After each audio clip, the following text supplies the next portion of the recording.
The Peloton instructor looks back 1 year after beginning chemotherapy for breast cancer. A year after starting the chemotherapy treatments that saved her life, Leanne Hainsby is looking back and feeling lucky. On this day last year, I started chemotherapy, the popular British Peloton instructor wrote on Instagram. She had been diagnosed with breast cancer when she was just 35 years old last August. I was so frightened, unsure of it all, totally overwhelmed and trying my best to be brave and accepting, Hainsby, now 36, wrote.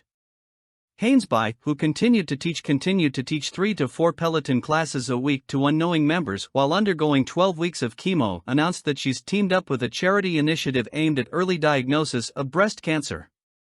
Today, I had the privilege of announcing an event I am hosting that sold out within minutes, which is aimed at raising awareness and money for Feel People, a charity that will educate, encourage and empower people, especially young people, to ensure breast cancer is diagnosed early and correctly.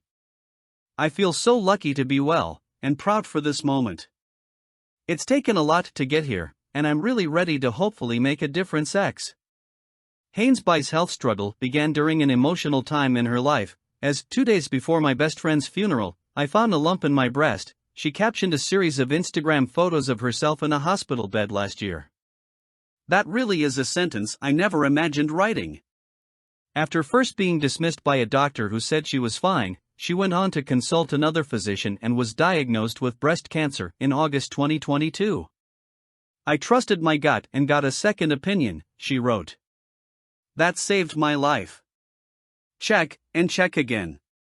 Back in August, Hainsby, who was engaged to fellow Peloton instructor Ben Aldis, 30, celebrated another milestone, 1 year of sobriety. She said she was inspired to give up alcohol after her cancer diagnosis. At first, it was to ensure that I was as healthy as possible during treatment, she wrote on Instagram. Then it quickly turned into the best decision I made for myself, because everything everyone says about stopping drinking, for me, continues to be true. While she said that her mental clarity and productivity improved, I think my initial reason for stopping drinking was definitely more intense than it would be for most. Deep in the very early stages of traumatic grief and shock, drinking too much to try and numb an ounce of the pain in any way possible, and then diagnosed with cancer a few weeks later, it could have been a recipe for disaster. But instead, Hainsby said, I chose to sit with the feelings, as brutal and relentless as they have been. And while we all have our own definition of fun, Hainsby wrote, I'm just redefining mine.